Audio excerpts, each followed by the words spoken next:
I remember I was watching them and they were whining about something, and I said, Aunt Danielle drinks wine. She doesn't listen to wine.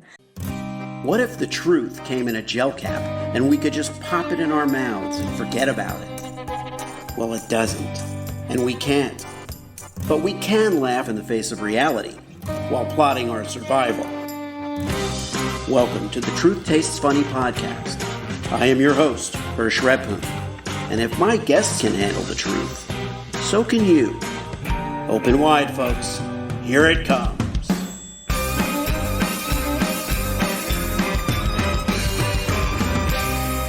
My guest today on Truth Tastes Funny is Danielle Frank. Danielle started her career in the entertainment industry at Miramax International. She was in publicity. Obviously, I have an affinity for the publicity field. I was never in feature publicity, but I was very close to it, and I have a lot of respect for people who've done it. She did global film campaigns and red carpet premieres and all of that fun stuff. And then she traded in the red carpets for red wine, and not just the occasional red wine the way we do, but she transitioned into the world of wine and spirits. That's an industry where she's got a distinguished career now spanning more than 21 years. And she spent nearly a decade of that at Bacardi. She has deep experience in the luxury side, and so she took all of these different talents and skills and expanded her own personal creative footprint, which is what I really respond to. You know, she did that in 2025, last year. She launched her debut book, and it's called A Wine Lover's Guide to Parenting, which she's holding up now. It's a really fun book. If you look at the cover and the art, it's a tongue-in-cheek kind of humor book that blends these two worlds, wine and family life, which seems really obvious. As a parent of five, I can tell you that a little wine and a little family go well together. And it's a witty, relatable exploration of how lessons from the vineyard can apply to chaos of raising children. Interestingly, Danielle is not a parent, but she is an aunt to not only her niece and nephew, but countless of her friends' kids. She is that wonderful aunt that you can't wait to have play with your kids and spend time with your kids. And she says it was easy to see the parallels to how much wine terminology, which is throughout the book, applies to child rearing. And she's gotten a lot of praise for its sharp humor, and it's also very heartfelt. It's very modern, and I think that that bridging entertainment, hospitality, luxury brands, and publishing, she's now a one of a kind person with a one of a kind perspective, and that's why we wanted her to be on Truth Tastes Funny. And of course, as you can imagine, the satire, the wit, and all of that other stuff is also a good fit for the show. So that's kind of a long-winded way of saying welcome, but this way we can jump in, and everybody knows the facts now. Welcome, Danielle, to Truth Tastes Funny. You did a great job. Thank you so much for having me. It's great to be on your show. It's my pleasure. I'm glad that we've had an opportunity to have a couple of conversations where we kind of talked about our experiences in PR and all of that. But I think people have sometimes a limited view of what the PR industry really entails, and I think it'll help to share a little of your background before we jump into the book. Sure. Yeah, as you said, I worked for Miramax Films for over, I was in the PR industry for over 6 years. When I was growing up, the entertainment industry was everything to me, and I wanted to. I knew I'm from New York originally, even though I've now been in LA for about 23 years. But at the time, Miramax Films was in its heyday and the only studio in New York City. So when I graduated college, that was where I wanted to be. And I was so lucky to have gotten a job in the international PR department, which was promoting our films with the talent abroad internationally, whether it's the international film festivals like Cannes, Berlin, Venice, or we did international press tours, but working to promote our films to the international press. It was great. It was, such an amazing experience. 20 years old in my 20s, living in New York in a studio apartment, but getting to travel the world and staying where the celebrities stayed. And then I moved out to LA and there were no studio jobs, which was more my forte. But there was a personal PR firm that I worked with often. They would bring the talent on these international tours we did. They were hiring. So I went that route, and that's looking after the talent and, booking them yourselves, on the um, handling all their personal PR, which is great. Works for many people, not so much for me. I'm not a yes man, and sometimes you have to Right. be in that role. And I that's when I realized I was kind of I had my time in the entertainment industry, and like I said, it was time to segue into something else. Well, did you see the film Jay Kelly, by the way? The Yes, I new just watched that the over break. Yeah, the George Clooney film, and Adam Sandler and Laura Dern playing his publicist. And it's always interesting. We have a lot of meta movies, that kind of go behind the scenes. There's now the studio, the show with Seth Rogen. But I think that captured pretty well, that idea that your life is not really your own. And for people like you and me, and we have this independent thought process that really, it wouldn't even matter if it were your own PR firm. You'd still be a yes person, right? Telling them everything is right, everything they do is right, and that's just hard to do. Now, when it comes to kids, right? There's an interesting parallel. It even touches on it in the movie where his relationships with his daughters are strained and strange because his real relationship is with his audience, and that's what happens with a lot of actors. When you're an aunt and you're kind of surrounded by kids, you're exposed to kids quite a bit. But with the experiences you've had, what what is your take on parenting, on child rearing? What do you like if you had to describe it, people? So what do you think about the way we raise kids or the ways to raise kids? What are your thoughts about that?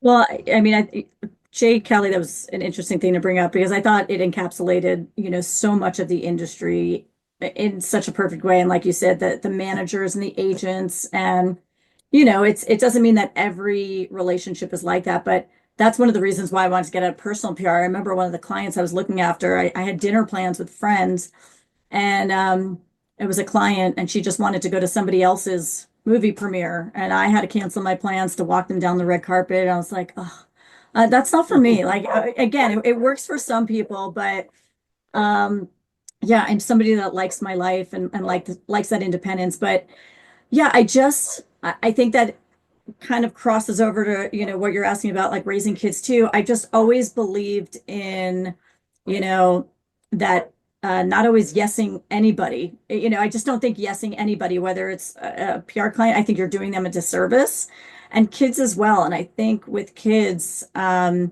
I wrote this from the sidelines. It's sort of my contribution. I thought I was going to be a mother. Unfortunately, that path didn't happen for me. So this is sort of my homage to the parents I see around me, and it's my contribution to trying to shape and make an impact on helping to make kids grow up to be good humans. Since that path ultimately didn't happen for me.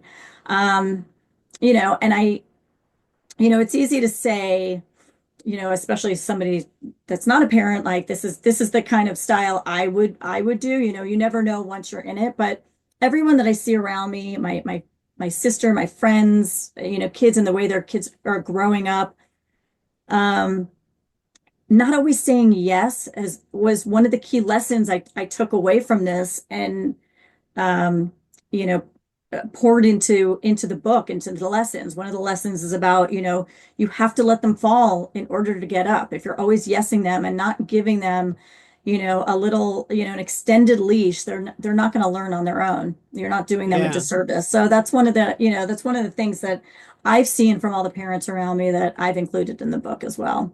Yeah, and one other thing is that as a parent, I we don't want the kids to suffer. You don't want the kids to fail or suffer or whatever it might be. And sometimes we're shielding them from pain.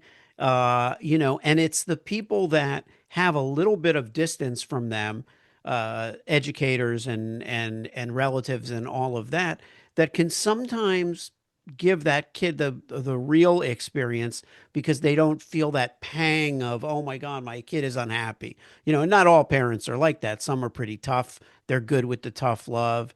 My parents were kind of in between in that they were firm.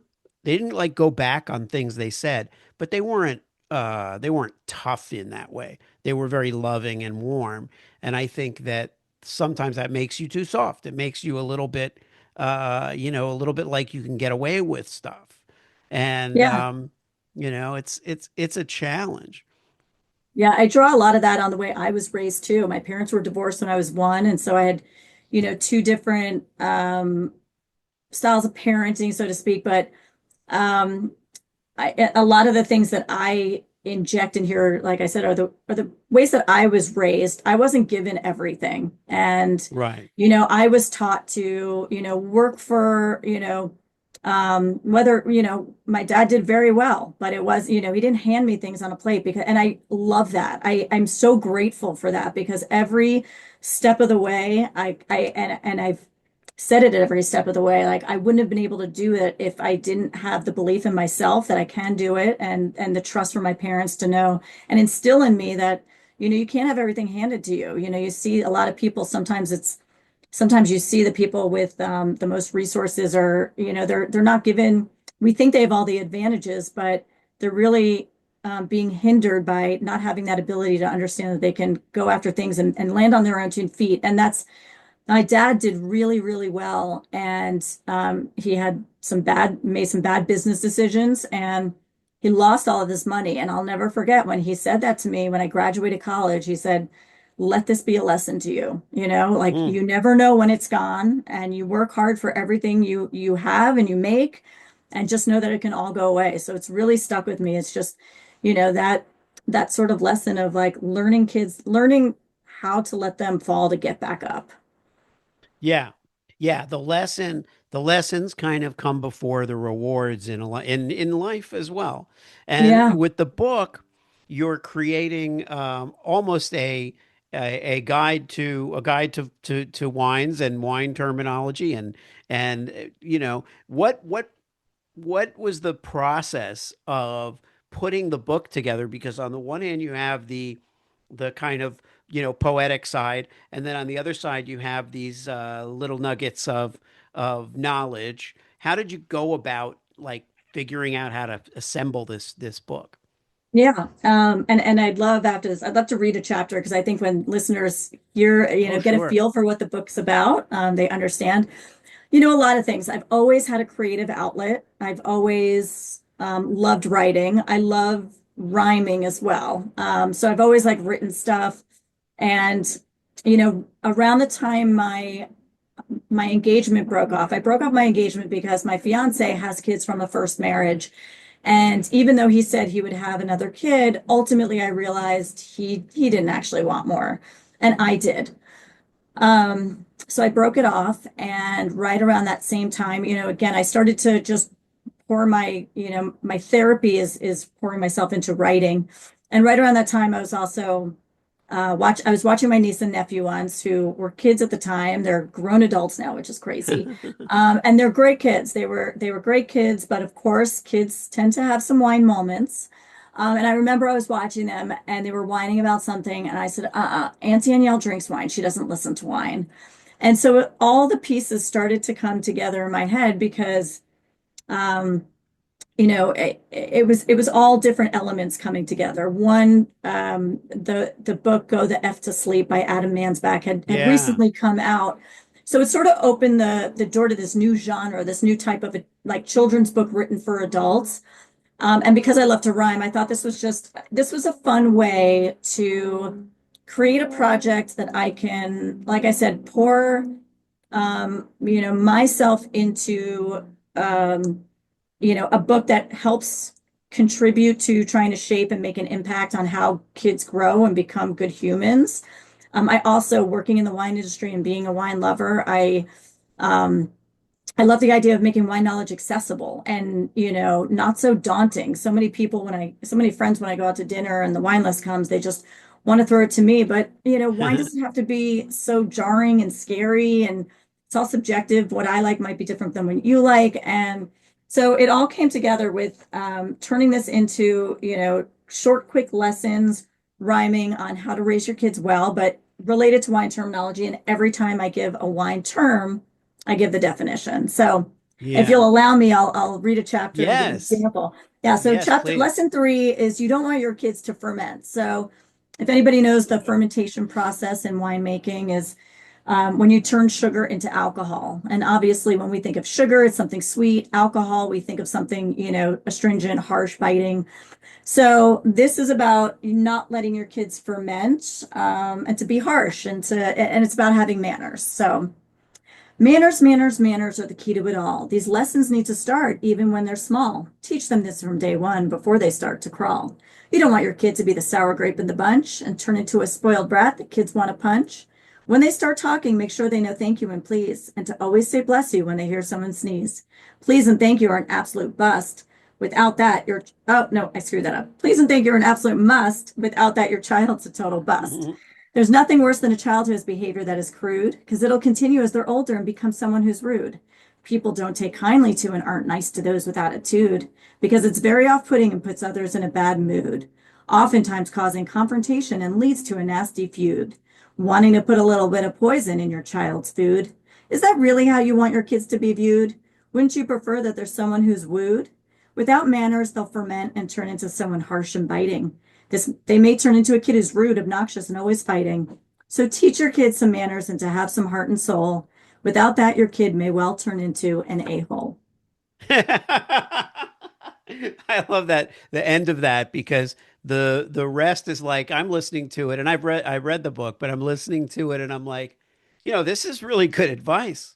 This is actually good. This is serious advice. It just happens to be couched in rhyme and humor, you know, Yeah. but it's the truth. It's facts, It, yeah. And, just because I'm not a parent, I always say, you don't need to be a parent to know good behavior in human beings and what you like to see in other human beings, what I like to see in other adults, right? Yeah.